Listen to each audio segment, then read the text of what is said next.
Welcome back to the EMF course with Thaddeus. And Heidi. All right, so today we're going to be talking about EHS.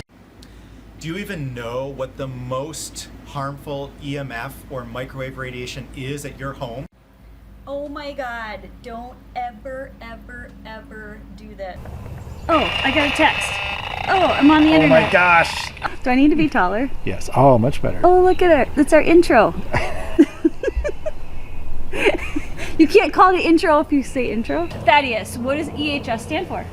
Electro Hyper Sensitivity. So really all that means is somebody who is hypersensitive to the EMF fields all around us. It could be the electric, the magnetic, and or the microwave radiation fields. So what you've learned before in earlier courses is that could mean Wi-Fi, that can mean your cell phone. If you're with a group of people, like you're in a bar or like somewhere communal. I don't know why I said Lots that. of people have everyone's got a cell phone turned on. Cell phone, they're all turned on. So you're irradiating, 10 times what your normal cell phone is irradiating, whatever. And what other places? Well, so the people that get EHS sensitive fastest are people that either work directly with microwave radiation, so the tower operators. It was actually a condition diagnosed in 1932 from the radio operators and the people that used radar. Okay. So this condition has been known. Some people say it's not a real condition, and it's sort of one of those things where like the symptoms range from all over the map, where it could be a lot of different things, right.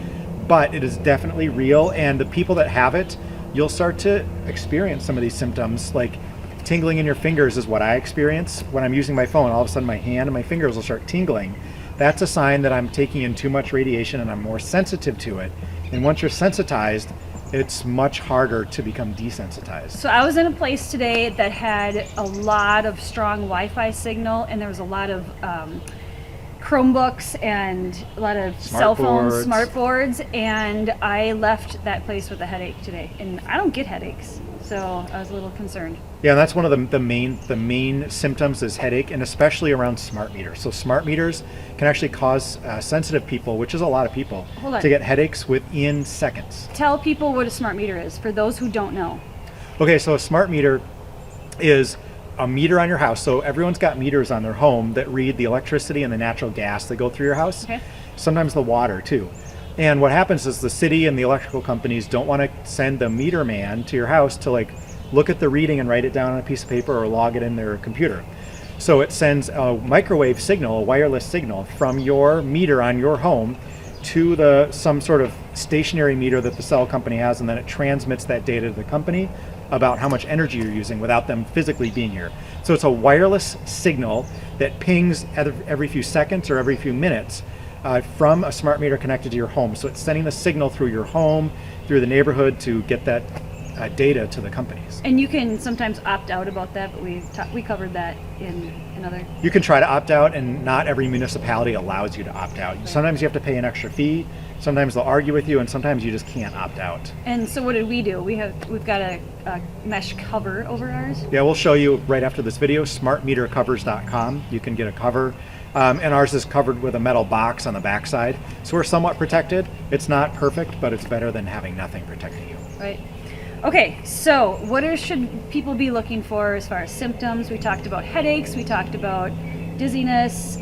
What else? Yeah, I have it. So we've got them all. We've got them all written down. Hey, never mind, Thaddeus. I'll read this one. And okay, so this is the most helpful thing for somebody who's suffering from EHS. Symptoms. Oh, we want symptoms. Never mind. I'm the funny one. He's the serious one, if you haven't figured that out by now. Okay, symptoms, sleep problems. How many Americans have sleep problems? Like, we just talk about that for 10 minutes. 33% of all Americans we know of have sleep problems. That's like over 100 million people just in the US. Okay, how about fatigue? Anybody suffer from fatigue? Well, we live stressful lives. And we don't sleep because of the EMF. And we don't sleep, right? And the blue lights. Concentration, memory, and learning problems. ADHD, oh my God. Behavior problems in school. So we put our kids in these EMF, like... Everyone gets a tablet. Yeah. Tablets for everybody. Everyone gets a laptop, and we have smart boards and Wi-Fi throughout the school, wireless schools, and then the school needs to make money, so we put a cell tower in the schoolyard. Right. Headaches, we talked about that. Ear, eye, and sinus problems. How many people suffer from that? Tinnitus, all sorts of dizziness, inner ear problems. So dizziness, and then balance problems, body pain, heart problems, immune system problems, digestive problems, skin rashes. Actually, my son had his phone in his front pocket for the longest time, and he would have these like break out in these big red rashes all over the place. We talked about not putting your cell phone in your front pocket, and magically the rashes went away. So we have like firsthand, experience with this stuff. So we're not just making this stuff up. Nausea, flu-like symptoms, respiratory problems, cough, asthma, and then here we go, cancer, reproductive problems, which I'm concerned about with our young people, and seizures. So that's a lot of symptoms. They could not all be from microwave radiation or EHS, but they could be associated with it. And what you need to do is check yourself by eliminating all the EMF fields around you and seeing if your symptoms get better. Wait, you're from New York. Shouldn't you burst into a check your head dance from the Beastie Boys? I don't even know what that is. I know the Beastie Boys, but I don't know what the dance check is. your head. I can talk with a New York accent, but I don't know nothing about those Beastie Boy dances. He's doing the New York accent. Okay, so let's talk about remedies. So if you have EHS, here are some things that people found the most helpful. Heidi's going to read from the EHS website, and then we're going to tell you like how to actually make those things happen real quick. Okay, so the most helpful thing if you are suffering from EHS is to avoid EMF. I'm sorry, away. no shit. Go camping. Go camping. Go camping, yes. Get off grid. Okay.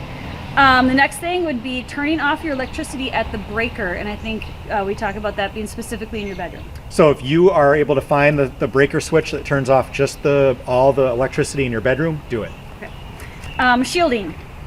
You can actually buy a remote that an electrician installs. I think they're like $300. You have the electrician install the remote, and from your nightstand, you hit a button and it turns off the breaker to your bedroom automatically from the remote.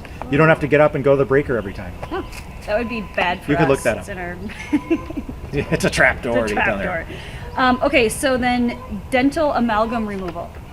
Yeah, so having mercury in your mouth or some kind of metal in your mouth, even braces, that's like an antenna, and that can cause problems. And anytime that irradiates the amalgam, the mercury in your mouth, then mercury vapors come out, and then those go into your blood and your brain, and no bueno. And fluorescent lights can make that worse. Yeah, fluorescent lights are run off mercury, and so as that mercury fluoresces, it creates a resonance with the mercury that's already in your body, and they resonate together and cause problems. Right, and a lot of people don't think about like, oh, I've got metal in my mouth. That's just a thing. Well, my naturopath, she won't even work with you if you have metal in your mouth. Like, it's something you should pay more attention to, and we can talk about that in another Let's get this one going. Sorry. Okay, sleeping on non-metal bed. Oh, really important. So your mattress, we didn't talk about this. Oh, get rid of the box spring mattress. Yes. Get rid of your mattress that has springs in it, metal springs whatsoever. Get a mattress and box spring with no metal. Those are antennas that are bringing the EMF into your house right into your bed. I hope you're in the camera. We're in the camera. Okay. Especially for 5G. So all those things, when we talk about 5G, it's going to be even more. Okay.